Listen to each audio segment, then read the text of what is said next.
So happy New Year, everyone. Welcome back to Thrive. I literally could not think of a better way to start 2020 and a new decade than to talk about consciousness and mind training for agency leaders. So I'm really happy to have everyone with me today. My guest is this beautiful being, Anahita Moghaddam. She's the founder of Neural Beings. She's a consultant to organizations and individuals who are really purpose-driven, mission-driven, and she's also an international speaker, which is actually how we met. We met last year at the World Happiness Summit in Miami, and instantly I knew that we had to work together. I was in the audience. She didn't know this on stage, but I knew. And so she's been working with me as my mind training and Buddhist psychology coach for the last 8 months. And she's also one of the people that I've interviewed for the book that I'm writing. So excited to have you on the show with me today. I'm so grateful for you to be here. Thank you so much. Welcome. Thank you so much. I really appreciate such a warm welcome, Kelly. And it's an honor to be here and to be able to say some things that may add some value. Yeah, absolutely. So let's start out with sort of setting some context. What do we mean by consciousness, and how does mind training actually help us to live happier, healthier lives? Mm-hmm. Well, I think when it comes to the question of consciousness, I'm probably not qualified to really explain what it is. I don't even know if there is any clear understanding of what really consciousness is. Fair enough. There's a pretty hard problem out there. But let's just call it awareness.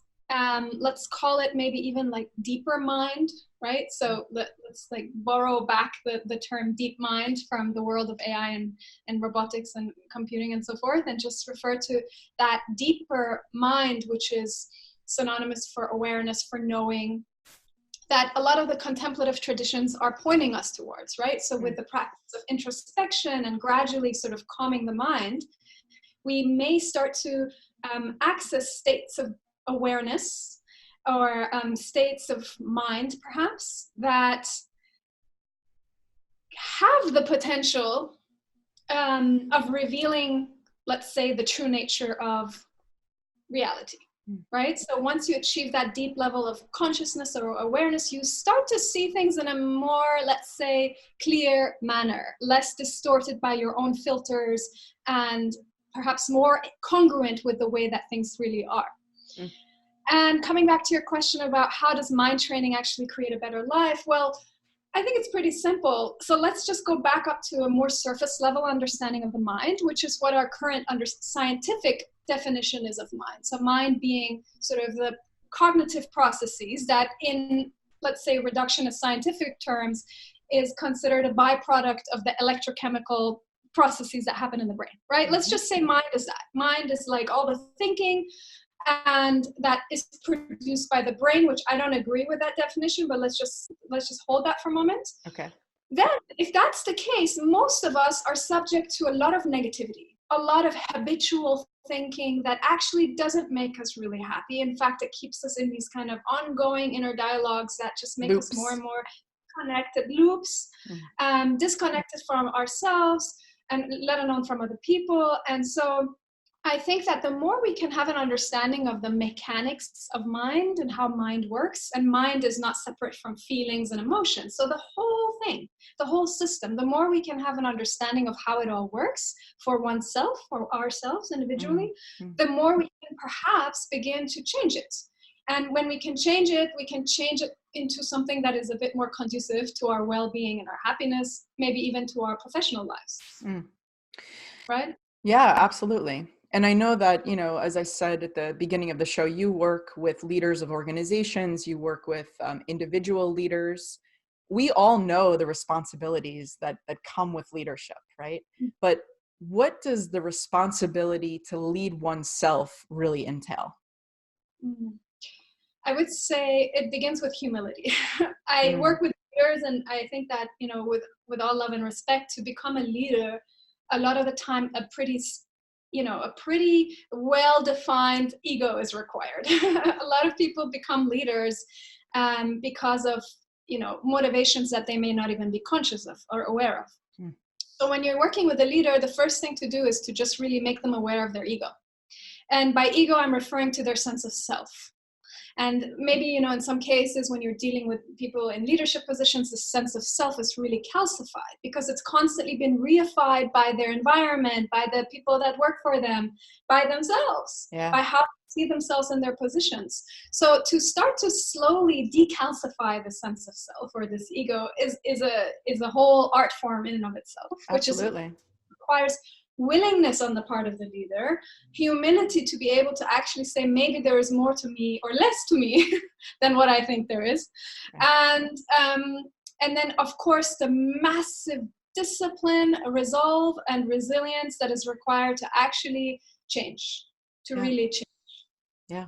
So and I was just going to say, and all of that obviously resonates with me. That's a great encapsulation, because that's really, I think, a boiled down version of the work that we've been doing together, you know, for the last 8 months. And it does require all of those things coming to the table to say, I had this sort of CEO egoic, you know, thing, this ego that I came with, and now help me strip it down and unravel it. And I want to be willing to do that. I want to get down to the simplicity, get down to that humility, be in service of others, and then, you know, go through the disciplines, whether it's changing mind, changing action, all of those things. So it's that resonates really, really deeply.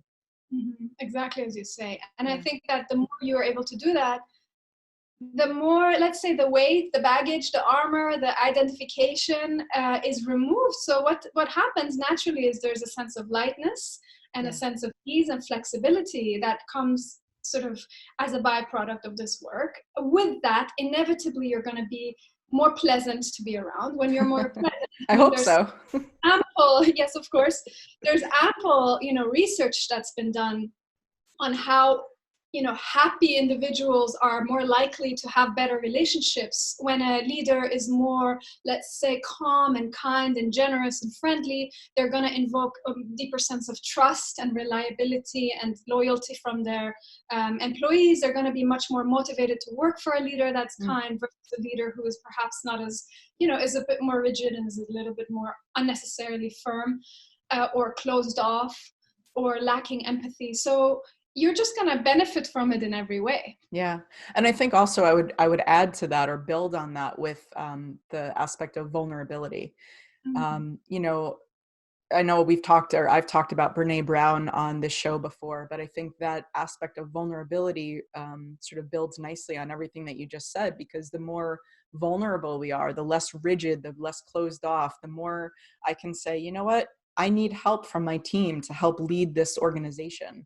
Or, hey, this is something that I'm struggling with. Like, remember, I'm human, not just the leader, right? And I don't have all of the answers, and I have to rely on you as my team.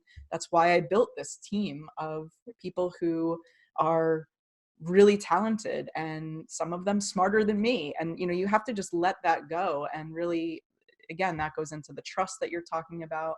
So I think vulnerability is definitely something I would add to that. Absolutely. And that's really what my understanding is of a leader, is someone who helps other people be their best, rather than they are doing all the work and others are following. They actually, they are creating and inspiring others to become leaders. Yeah. It's all about empowering other people. Absolutely. So in your own coaching and consulting practice, how do you actually help leaders to gain this clear understanding of how their minds work, and then how that leads to taking the right actions in their lives? Like, give me like a little bit more about the nuts and bolts so I can share that with everyone. Okay. Well, I guess when they sign up with me, it's sort of, my role is to be that really uncomfortable instance in their life and their reality that first shows them who they are and how they are, right? So maybe, you know, just acting as a mirror of sorts. And for that, you know, going, you know, referencing the Buddhist teachings, we have to become really comfortable with the reality of our suffering, with the reality of our dysfunction. So in order for us to actually go from being perhaps unhappy to happy, we have to first really look at what is making us unhappy. We have to understand the causes for that unhappiness or that dysfunction or that suffering, whatever you want to call it.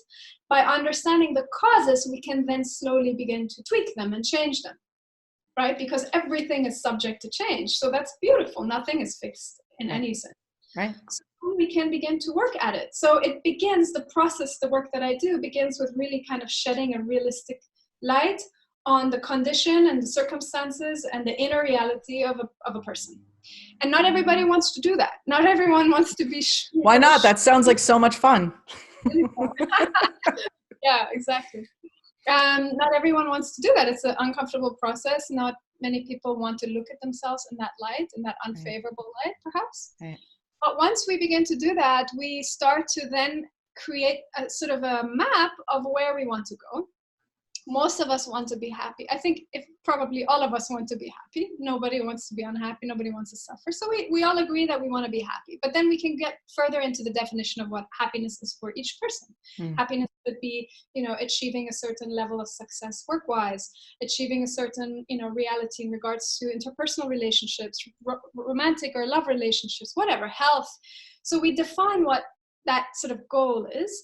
And then we go back to our present moment, right? So again, referencing the Buddhist teachings, everything happens in this moment. So, right? So it's in this present moment that we can't even locate. Like we can't even hold on to the present because it's constantly fleeting. Right. We can attempt to work with this present moment. And it's our actions, right? Our actions, which actually then become our future experience. It's the ways that I think, the ways that I speak, the ways in which I act. Over time, this will weave my reality into existence. So we have to become clear on where we want to go and make sure that our actions in the present are congruent with the results that we want.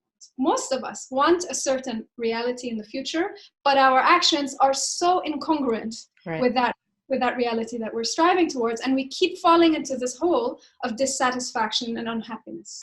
Yeah. And we're unable to, whether it's to conjure forth the discipline or the awareness or the resilience, whatever resources are needed, to actually make sure that our actions are congruent with the results we want. Right. So this in Buddhism is called pervasive dissatisfaction, right? That recurring loop. I've been doing my homework, by the way. Yeah. So like that recurring loop of like, this is how I want to act in integrity or how I want to feel or how I want to live, but then my actions are not in alignment with that. And so that's where the work is.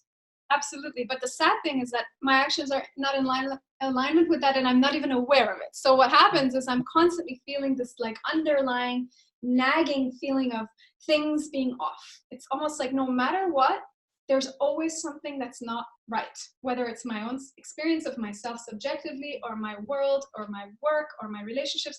Something always needs to change in some future instance for me to finally arrive at that moment of happiness. Right. The reality is it's like the carrot that's dangling in front of the horse. It's you're never gonna reach it unless you do what? Testing you. What's that? I was just testing you. Oh, I didn't hear what you said. Sleeping, Kelly? In the future.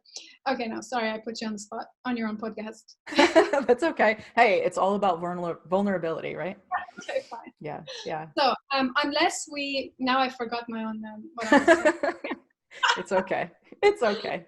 This is the beauty of an organic conversation, right? Exactly, right. No, I was going to say, unless we really, we become really aware, whatever, forget about it. But anyway, moving on. Yeah. So, as we start to sort of like wrap up the conversation a little bit, I think it would be really helpful for agency leaders who, I don't know exactly how many of the people who watch or listen are into meditation or have a meditation practice, but I know that is certainly part of the work that you do, part of the work that we do together. So I think it might be helpful, if you're open to it, to do some kind of guided meditation that we can invite everyone to kind of do this together with us. I think that would be a beautiful way to start the year. Yeah. Sure. Yeah. Gladly. So I would say let's find a comfortable seat. And by comfort, I'm referring to a sense of stability in the body, but also a sense of ease. So make sure that you can relax the body, but your body is also sort of upright and stable. And if you're comfortable, you can close your eyes. If you prefer, you can leave them open. Try to not fix your gaze upon anything if your eyes are open. And let's just take 3 deep breaths, inhaling through the nose, exhaling through the mouth. This way, we begin to sort of downregulate the sympathetic nervous system, activating the parasympathetic nervous system, and inviting the body into a state of relaxation. So inhaling deeply through the nose, exhaling through the mouth. And as you exhale the air out, allow the weight of your body to drop and allow the weight of your body to be supported by whatever you're sitting on. Inhaling through the nose. Exhaling through the mouth. And one more time. I know you may have done more than 3 rounds, that's okay. Make sure the exhalations are long, and as you exhale, the abdomen is pulled inwards. And then just closing the mouth, breathing naturally through the nose. And begin to lose interest in the world of the external. And begin to become curious about the world of the internal. Curious to know what is happening in this inner realm that a lot of these contemplative traditions are inviting us to explore.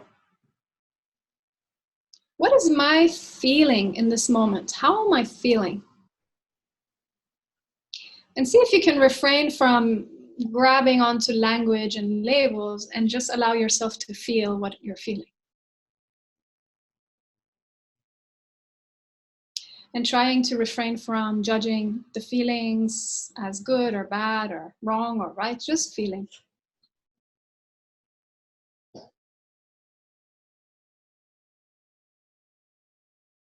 Notice if there's any change in the quality of your mind as you keep going inwards, and inquiring. Inquiring into the nature of your subjective experience. Let's go a little further and ask ourselves, what is the quality of my mind in this moment? And listening for the answer. So in order for the answer to become audible in a non-audible sense, you got to become quiet. What is the quality of my mind? And allowing all sounds and activity in your external environment to be there without losing any attention on it. What is the quality of my mind?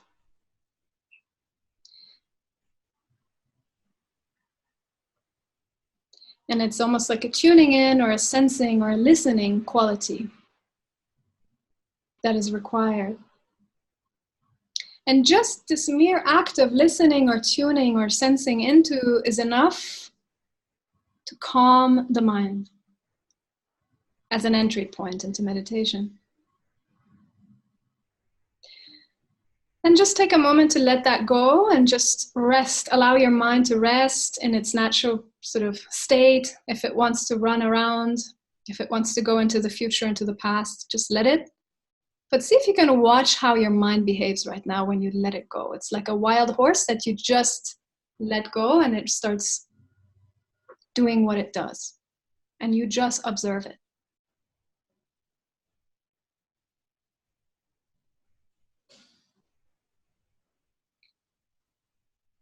Without any judgment, of course. Just taking note. And then letting that go and slowly having the intention to come out.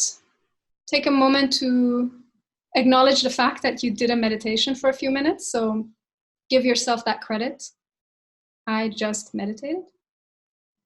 Maybe you allow yourself to feel a little sense of joy or happiness or contentment at that. And then slowly beginning to bring a little bit of movement into the body.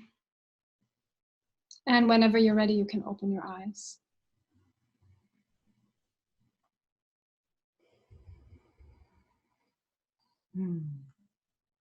That was beautiful. Thank you. You're welcome. Well, I feel a lot calmer now. Good thing we didn't do this at the beginning of the show. I would have been like monotone the whole time. We're just sitting here looking at each other. Yeah. And it is amazing when you do come out of meditation, your whole affect really does change, you know? So if you don't think it's quote unquote working, it's always working.